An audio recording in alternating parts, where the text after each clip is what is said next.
बाबा नारायण दास राजकीय कला महाविद्यालय के हिंदी साहित्य के प्रथम वर्ष के सभी छात्र और छात्राओं का आज की इस कक्षा में बहुत बहुत स्वागत और अभिनंदन है।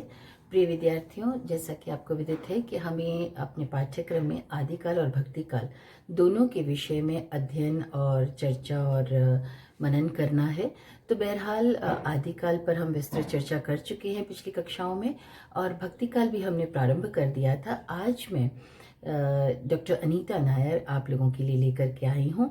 भक्ति काल की जो प्रमुख प्रवृत्तियां हैं उनकी चर्चा हम आज की इस कक्षा से प्रारंभ करेंगे। हालांकि एक ही कक्षा में सारी प्रवृत्तियों की चर्चा संभव नहीं है, पर अलग अलग कक्षाओं में बाद में जाकर के हम इसको विस्तार से पढ़ेंगे। और मुझे लगता है कि मोटे तौर पर भक्ति काल की जो बात करते हैं तो आपके जहन में बिल्कुल स्पष्ट हो चुका होगा, क्योंकि हिंदी साहित्य के इतिहास की चर्चा के दौरान मैं आपको बता चुकी हूँ कि हिंदी साहित्य का इतिहास जो आदिकाल, भक्तिकाल, रीतिकाल और आधुनिक काल के रूप में बटा हुआ है, उस भक्ति काल में मुख्यतः 4 प्रवृत्तियां देखने को मिलती हैं हमें। और भक्ति काल शायद इसीलिए इतना अधिक संपन्न और श्रेष्ठ काल भी माना जाता है। और आप सबको मैं बार बार चर्चा के दौरान बताती हूँ कि इसे हिंदी साहित्य का स्वर्ण युग कहा जाता है। स्वर्ण युग यानी सोने जैसा युग। सोने जैसा इसलिए कि इसमें कोई भी खोट नहीं है। इसमें देखा जाए तो बराबर हर चीज़ जो है वो श्रेष्ठ, चाहे वो काव्य सौंदर्य हो, चाहे भाव सौंदर्य हो, या कवियों की अपनी जो मान्यताएं हो, विश्वास हो, मत मतांतर हो, सभी दृष्टि से जब इसका मूल्यांकन किया जाता है, विश्लेषण किया जाता है, तो इसे हम देख सकते हैं कि ये बिल्कुल बहुमुखी विकास का एक काल रहा है। और इसीलिए इस भक्ति काल को 4 मोटे मोटे भागों में हम बांट करके देखेंगे।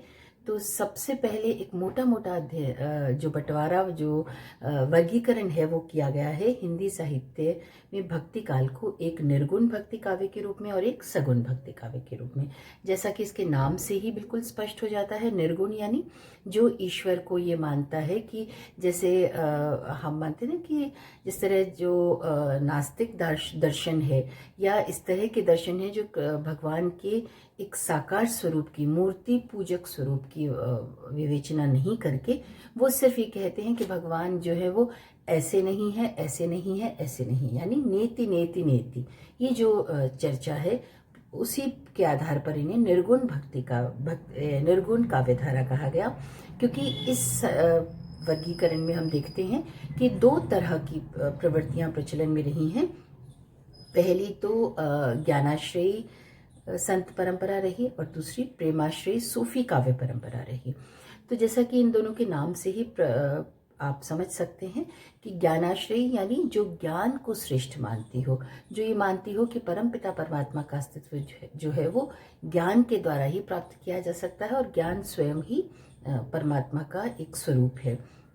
और प्रेमाश्रयी सूफी जो काव्य है वो जैसा कि इसके नाम से ही स्पष्ट है कि जो मुगल शासन यहाँ स्थापित हुआ और उसके बाद में मुस्लिम आक्रमणकारियों के साथ में जो वहाँ का दर्शन, वहाँ का की विचारधारा, वहाँ के जो परंपराएं थी, किसी न किसी रूप में जो दर्शन और भक्ति की, वो सूफी काव्य के, सूफी परंपरा के माध्यम से आई। तो जो सूफी संत थे उन्होंने ये माना कि प्रेम ही सर्वश्रेष्ठ है मानव जीवन में और प्रेम के माध्यम से ही हम परमात्मा को प्राप्त भी कर सकते हैं।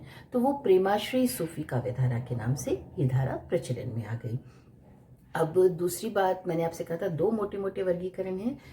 एक तो निर्गुण ये भक्ति काव्य हो गया, दूसरा सगुण भक्ति काव्य।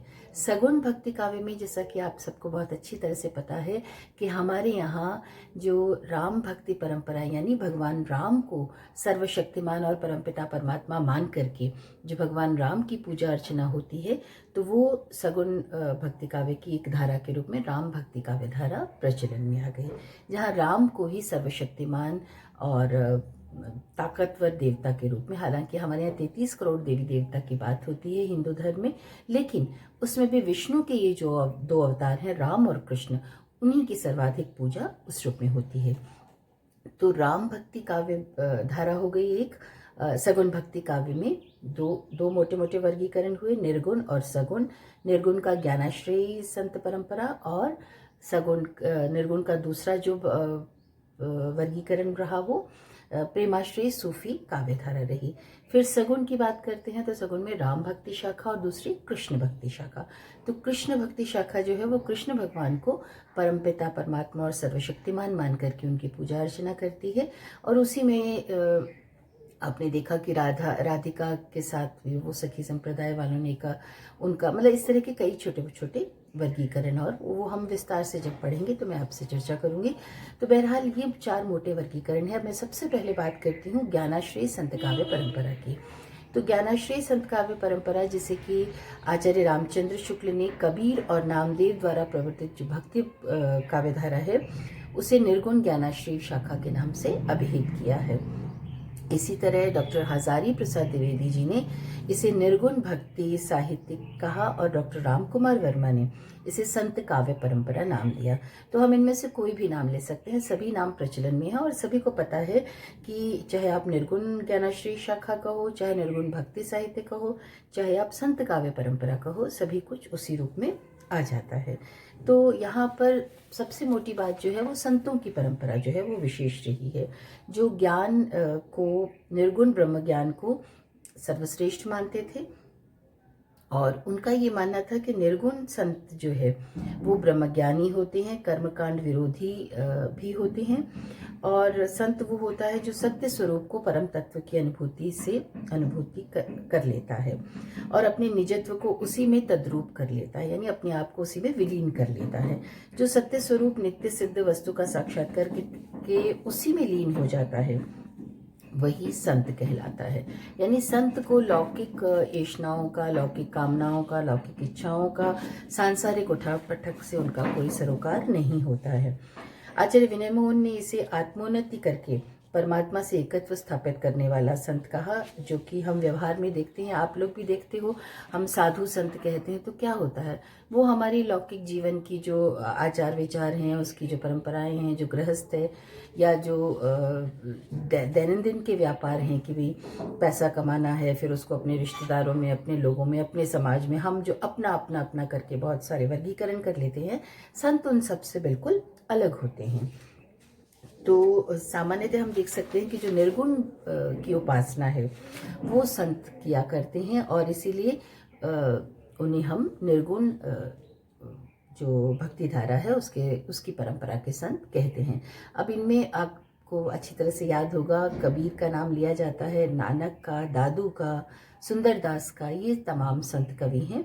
और इसी के बरक्स अगर हम सगुण भक्ति काव्य की बात करते हैं तो राम भक्ति शाखा के तुलसीदास जी जो है प्रवर्तक कवि के रूप में माने जाते हैं, और कृष्ण भक्ति शाखा के सूरदास प्रवर्तक कवि हैं। और सूफी प्रेमाख्यानक जो काव्यधारा है उसमें हम जायसी का नाम सबसे पहले प्रवर्तक के रूप में जानते हैं। तो पृष्ठभूमि की बात मैं नहीं करूंगी, हम एक कंसोलिडेटेड तरीके से हम बात कर चुके हैं। भक्ति काल की जो पृष्ठभूमि है, तमाम राजनीतिक, सामाजिक, धार्मिक और इन सारी परंपराओं की, साहित्य की, सबकी बात हम कर चुके हैं, तो पृष्ठपेषण हो जाएगा। इसलिए मैं सीधा आती हूँ कि हम संत काव्य की विशेषताओं की बात करते हैं। अब संत काव्य जो है वो आदिकाल के समाप्ति के बाद एक अपना नया रास्ता चुनता है, नए रास्ते पथ का संधान करता हुआ नजर आता है। इस काव्य में संतों की जो सहज प्रकृति है, जो बिल्कुल अकृत्रिम और आध्यात्मिक वाणी के साथ में प्रचलन में आई, इनकी अनुभूतियां सीधी जनजीवन से जुड़ी हुई हैं, क्योंकि ये आम जनता के बीच में रहते थे और बहुत सारी मतांतर संप्रदायों को अपने भीतर आत्मसात करके इस धारा में धर्म और संप्रदाय की एक शास्त्रीय विवेचना अलग तरह से नजर आती है। यह अनुभूत सत्य जो है व्यक्ति का, उस संत का, उसके सत्य की नींव पर खड़ा हुआ है और जो कि अपनी अलंकारहीनता, भाषा, सौष्ठव के अभाव के बावजूद शाश्वत मूल्यों से युक्त है। शाश्वत मूल्य इसलिए हैं कि मानव जीवन के लिए जो चीजें अनिवार्य हैं, भक्ति है, प्रेम है, सौहार्द है, सहानुभूति है, जो कि समाज की नींव है, वो सब इन संतों में नजर आती है। और ये काव्य जो है अपनी स्वतंत्र सत्ता और सामाजिक साधना का रास्ता पकड़ के निरंतर जन जन के बीच में फैलता रहा। और इसकी समग्र विशेषताओं के रूप में हम देख सकते हैं, जैसे ईश्वर विश्वास की बात ये करते हैं, माया की बात करते हैं, बहुदेववाद और अवतारवाद का विरोध करते हैं, और गुरु का महत्व यहाँ सर्वोपरि है। बार बार कबीर का जो कबीर प्रभृति संतों की बात है वो हमेशा कहते हैं गुरु और गोविंद दोनों खड़े हैं तो काके लागू पाए, बलिहारी गुरु आपने गोविंद दियो बताए। यानी गोविंद यानी परमपिता परमात्मा, जो निर्गुण परमात्मा है, उस तक पहुंचने का रास्ता हमें सिर्फ गुरु बताता है। इसी तरह हठ योग की चर्चा की जाती है। जाति पाति का विरोध जो है वो इस संत काव्य में देख सकते हैं। रूढ़ियों और आडंबरों का विरोध हम देख सकते हैं। रहस्यवाद की चर्चा होती है। भजन और नाम स्मरण जो है इस काव्य की एक विशेषता के रूप में सामने आती है। लेकिन एक चीज़ तो जो थोड़ी सी खटकती है वो नारी के प्रति उपेक्षा का भाव है।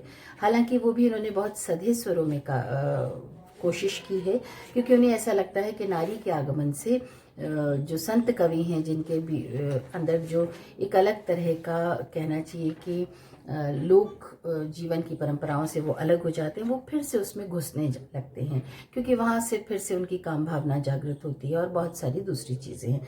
इसलिए यहाँ पर नारी के प्रति उपेक्षा का भाव नजर आता है। सूफी मत का प्रभाव भी थोड़ा बहुत हम देख सकते हैं, क्योंकि दोनों चीज़ें साइमल्टेनियसली चल रही थी, साथ साथ चल रही थी, तो एक दूसरे का प्रभाव स्वाभाविक है। ऐसे ही वियोग श्रृंगार की कुछ मार्मिक उक्तियां भी इसमें हैं। समाज सुधार की भावना बहुतायत से है। भाषा शैली की हमने बात कही कि आम जनता की भाषा है इसमें। तो ये बहुत सारी चीज़ें हैं जो संत काव्य की विशेषताओं के रूप में देखी जा सकती हैं। मैं इन सब की चर्चा इसकी कक्षा के दौरान मैं आपको बताती रहूँगी। बहुत संक्षेप में मैंने आपको इन बिंदुओं की चर्चा की है। तो आज की कक्षा यहीं समाप्त होती है। कल तक के लिए नमस्कार।